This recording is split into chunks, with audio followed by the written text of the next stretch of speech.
안녕하세요. 칠수일의 기고만장입니다. 오늘은 지난 시간에 이어 마이스터 폰 에크하트의 독일어 논고에 나오는 영적 강화 이어서 말씀드리겠습니다. 알려진 것처럼 에크하트는 이단신문 과정에서 두 방향의 비난을 받았습니다. 첫째는 자신의 설교를 통해서 분별 없이 공공연하게 아주 무식한 대중들을 가르쳤다는 비난이었습니다. 또 다른 비난은 그 반대로 단순하고 배우지 못한 민중에게 아주 고상한 스콜라적 교육 체계를 가르침으로써 스콜라적 교육 체계를 모독했다는 비난이었습니다. 그러나 에크하트는 만약에 우리가 배우지 못한 사람을 가르치지 말아야 한다면 그 어느 누구도 결코 배울 수 없을 것이다 라고 하면서 배우지 못한 사람이건 배운 사람이건 사람이 진리와 같아지지 않는 한 진리를 알아듣지 못할 것이다. 진리는 신의 마음으로부터 매개 없이 도래하는 감추어지지 않고 드러나 있는 진리이기 때문이라고 말합니다. 그래, 배운 사람이라고 진리를 쉽게 깨닫고 배우지 못한 사람은 진리를 깨닫지 못한다는 것이 아니라는 말이 있죠. 배운 사람이건 배우지 못한 사람이건 진리 안에 있는 사람은 누구든지 진리를 알게 된다는 것입니다. 그렇다고 해서 에크하트가 이성을 무시한 것은 아닙니다. 심지어 에크하트는 신은 이성에서 비로소 자신의 성전에 있는 것이다 라고 말합니다. 이성이 신의 성전이고 이성에서보다 더 본래적으로 신이 머무는 곳은 어디에도 없다고 합니다. 반지성주의와 배타적 독단주의 그리고 근본주의가 지배하는 한국 교회가 새겨들어야 할 말 아닐까요? 이성과 지성을 강조하는 에크하트는 그의 선배 토마스 아퀴나스의 스콜라 신학 전통을 수용하고 있습니다. 에크하트의 신비사상의 형이상학적 토대는 토마스 아퀴나스의 체계인 것이죠. 그래서 에크하트의 독일어 저작의 편집자인 요셉 퀸트는 에크하트를 스콜라적 신비가라고 평가합니다. 토마스 아퀴나스와 마찬가지로 에크하트도 신은 자연을 파괴하지 않고 오히려 자연을 완성하는 분이시다.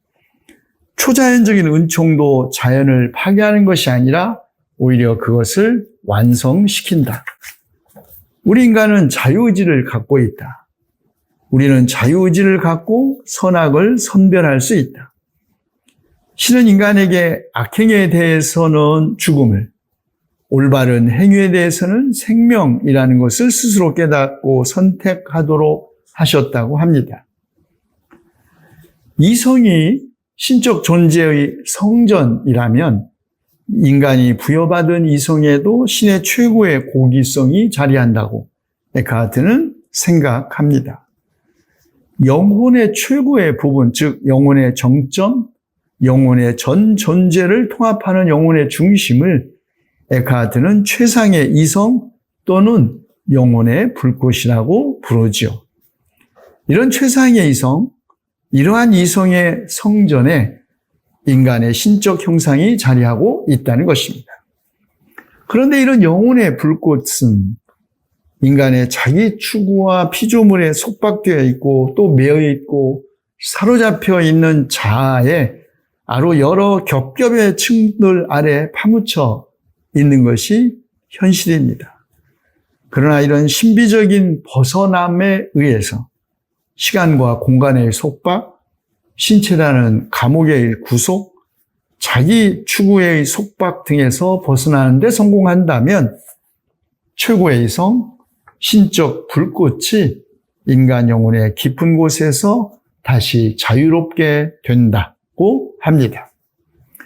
이런 신비적인 벗어남, 자유에 이르는 방법을 에크하트는 버리고 떠남, 그냥 놓아두기, 벗어나 있기 등으로 표현합니다. 간단히 말하면 죽으면 이루어진다라는 것이죠. 에크하트는 이렇게 말합니다.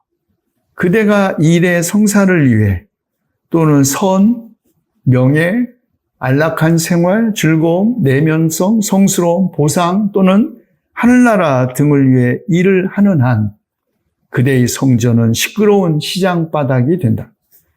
자기 이익을 위해서 영원한 신과 거래를 하고자 하는 장사꾼들과 상인들로 가득 차 있는 그런 시장 바닥이 된다.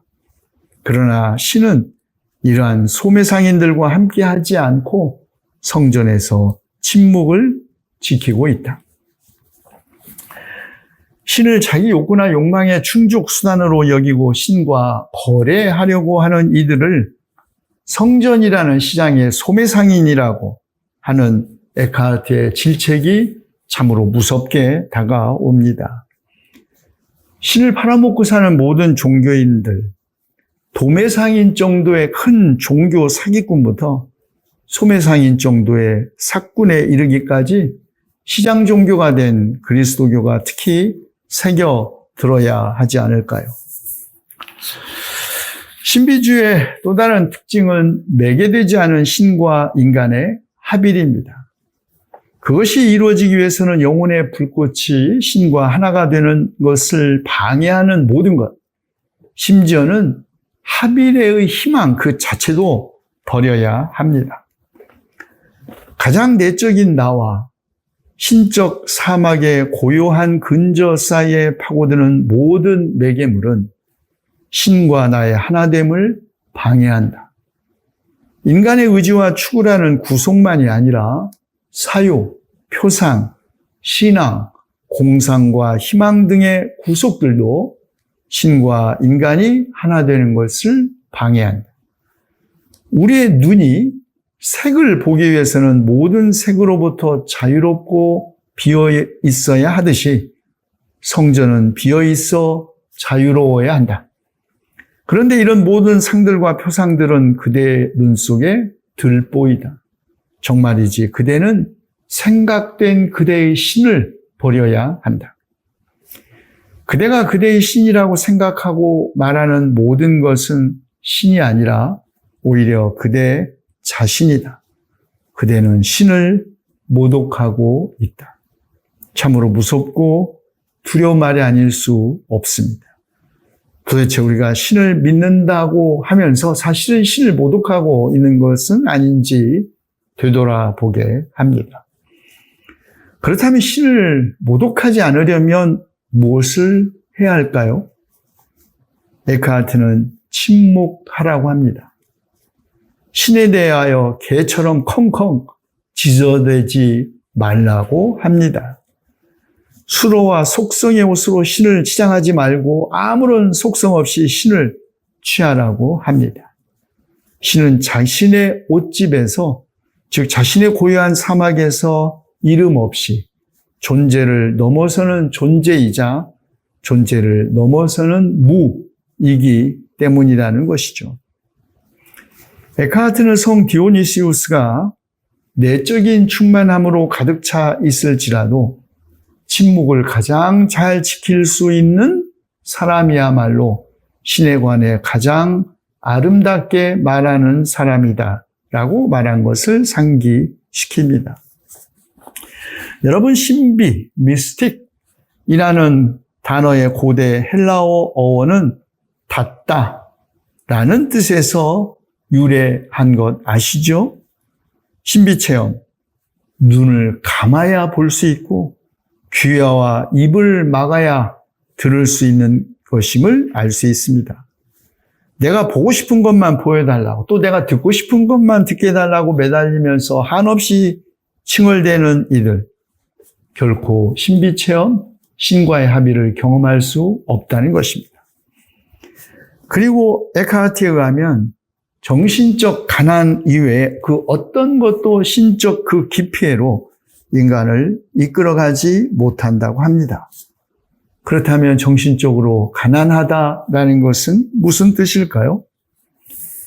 에카르트는 아무것도 원하지 않고 아무것도 알지 않고 아무것도 갖지 않는 사람이 정신적으로 가난한 사람이라고 합니다. 그리고 이것은 내적으로 홀로 있기를 배울 때 가능해집니다. 어디에 있든 누구와 함께 있든지 간에 내적으로 홀로 있기를 배워야 한다. 그는 사물들을 꿰뚫고 파고들어 그 가운데서 자신의 신을 포착해내는 것을 배워야 한다. 그리고 그는 본질적인 방식으로 힘차게 신을 자신 속으로 모시고 들어와 자신의 모습을 새롭게 바꾸는 법을 배워야 한다.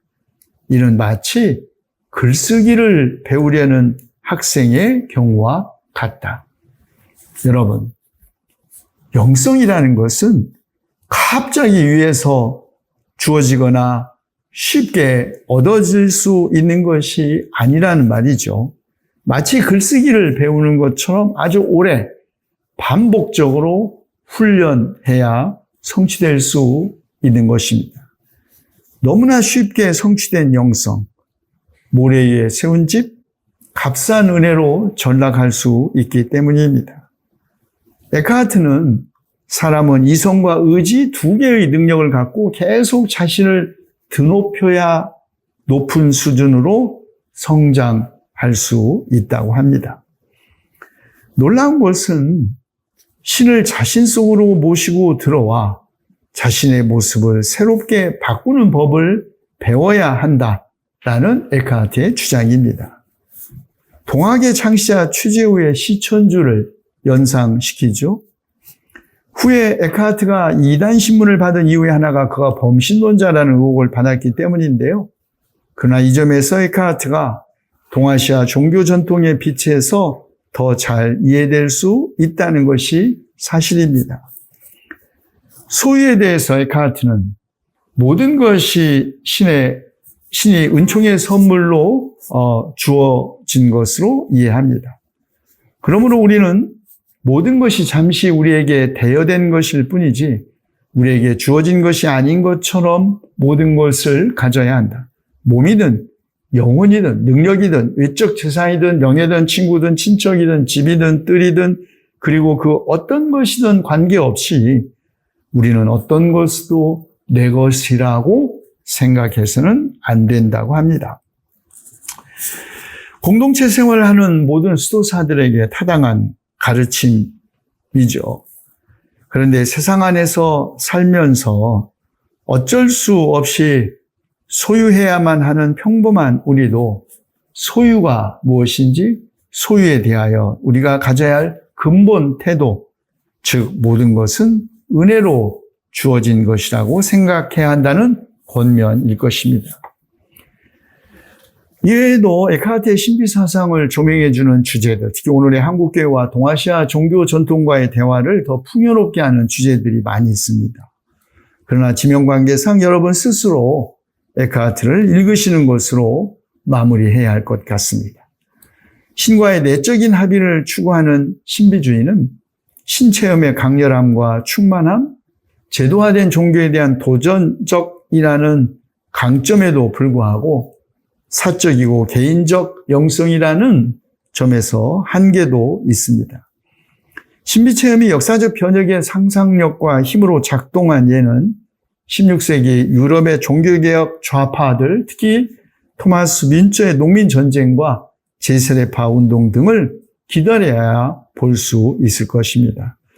토마스 민처에 대해서는 그리고 종교개혁 좌파들의 전통에 대해서는 다음 기회에 여러분들에게 소개할 수 있을 것입니다.